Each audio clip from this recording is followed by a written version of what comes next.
Will you marry me? Seriously? Seriously. 3 carats?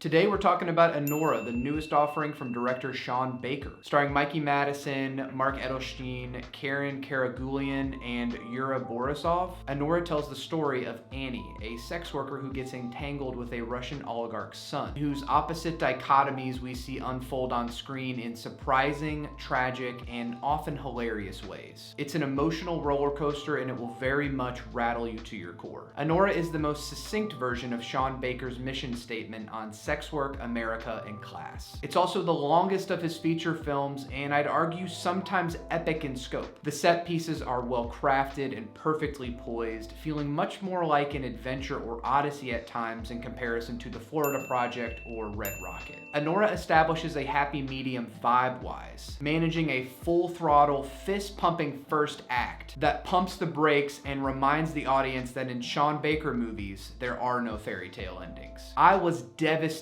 by the ending, but before we get too much further into that, I want to drop a spoiler warning. So now's your time to pause this video, go watch Anora, and then come back and let me tell you how to feel about it. Anora is a work of art. All right, you groaners out there, get it all out of your system, but on the Ringer podcast, they called this pure cinema, which is accurate, but to me, Anora is art. More importantly, it embodies to me what makes art so important.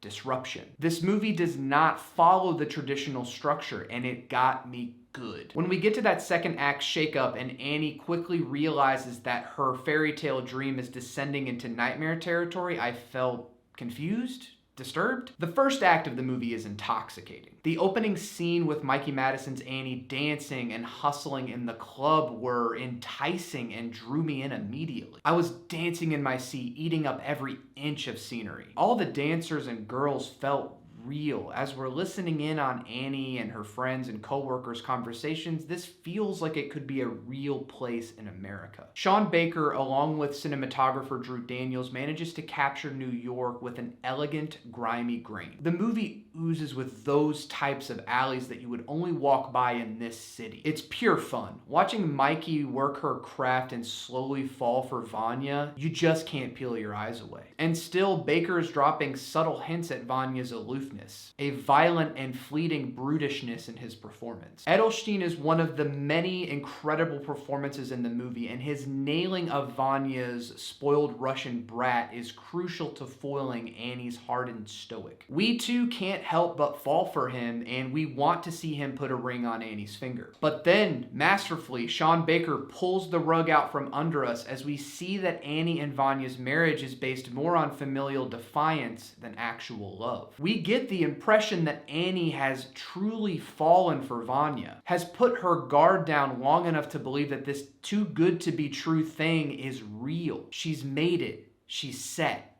or so she thinks, and it's heartbreaking. And that heartbreak settles into some pretty terrific comedic beats with Vanya's collectors, Toros, Garnick, and Igor. There's no secret across the internet here that Mikey Madison's performance is anything but tour de force. Her physical performances, the subtle facial expressions and emotional undertones, as well as the devastating pairing with the adoring, sometimes condescending, but ultimately sweet and well-meaning Igor, she's unreal here. I can't stop thinking about her. I loved her performance and I loved Annie, which is almost antithetical to her character because in the beginning she can't believe this is happening. Everything is predicated on an agreement, money, dollar bills, y'all. This feeling is very much for her, how could this be happening to me? So that blending of what she believes to be love is only dollar signs to Vanya. And so the same to the crew of dingbats who have to clean up all the messes Vanya creates. Vanya's existence is to wreak havoc on the classes below him, a meaning both implicit and obvious all at once. Annie is immediately framed with the people who are paid to keep Vanya in check. And when he disappears in the second act, quite frankly, it sucks. And it should feel sucky. But what is so masterful about not just Mikey's performance and the screwball comedy come road trip vibes of the second and third acts is that Sean Baker never gives too much away so that we know what to expect. Each frame is us watching from Annie's shoulder, living these moments of black comic tragedy along with her. At first I felt the second act dragged, which it does due to the immediate confusion. But the more I pondered, the more I was blown away by how compelling a tactic that was cinematically. Of course this would feel slow and confusing. It's exactly how Annie feels. It makes the movie so much more emotional. There's a teetering scale, and when things start to feel too hopeless, something funny happens and it lightens the mood. Karagulian's Toros may be the second or third best performance of the movie. He's just pitch perfect here. The scene after they've cleaned out Garnick's puke from the car and everyone's got their noses plugged from the smell, hilarious. The Florida Project and Red Rocket both feel very warm. Florida is set outside Disney World in Orlando, and Red Rocket is set on the Texas Gulf Coast. It's hot, it's sweaty, and colorful. Anora's New York is cold, often gray. The colors pop more often at night at Annie's club or the party held at Vanya's mansion. All the real action happens at night as the animals can come out from their corners and start to act up. This is the first of Baker's films that felt cold and kind of dark. When Annie and co are out scouring New York for the missing Vanya, you can feel that Atlantic air searing her skin. There's a depression to the tone that is undeniable, adding this slow creeping dread. We know this isn't going to be good, but we have to figure out what happens next. America is brutal.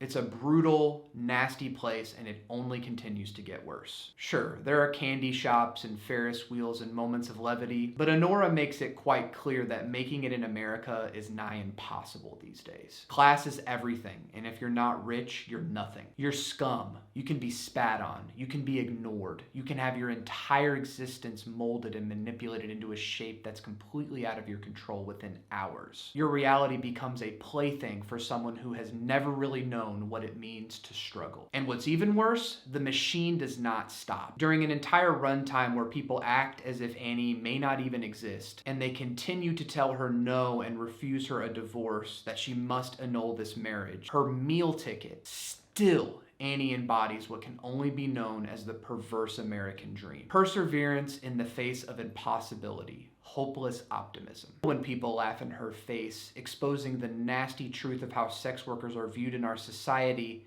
she continues to try and fight and speak politely. It's awful to watch that people can so blatantly disregard her beautiful humanity. The only person who shows her a smidgen of humanity is Igor, with Yura Borisov's charming prowess shining through his gruntish puffer jacket and hoodie. There's an immediate gentleness in his performance, so that even when he is wrestling Annie and essentially holding her hostage, it feels like he wouldn't do anything to really hurt her. And again here we see the power of money in a desperate situation. Igor restrained by the dollars that dictate him at the end of the day. The ending of Anora may be the most beautiful scene in a movie full of beautiful scenes. Snow cascades down outside Igor's car, as he again shows kindness, taking Annie's bags up to her Solon apartment. He returns Vanya's ring to her before they say goodbye, and in a whirlwind of emotion, they start to engage in sex. Both actors delivering commanding physical performances before Annie finally breaks down and sobs. The layers in this moment are breathtaking, all in one fell swoop. Annie is laid bare, forced to finally face the pain she's been suffering through during the last hour of the movie. It's heartbreaking to watch, but more impressive is the ending's rich ambiguity. As it cuts to black, we just sit there and wonder and wonder and wonder. Anora disrupted me. It changed something in me, which is why I commend it as a true work of art. It's one of those works of art that makes you wonder,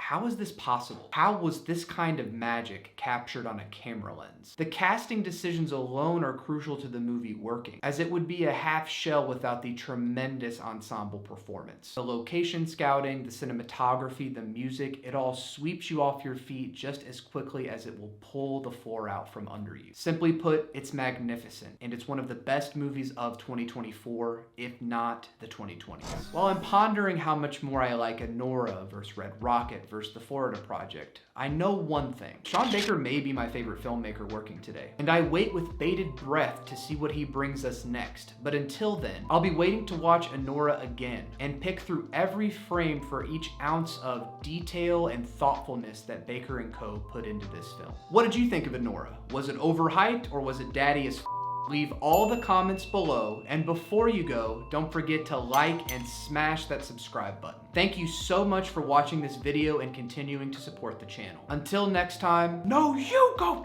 yourself, no, you go yourself. Peace.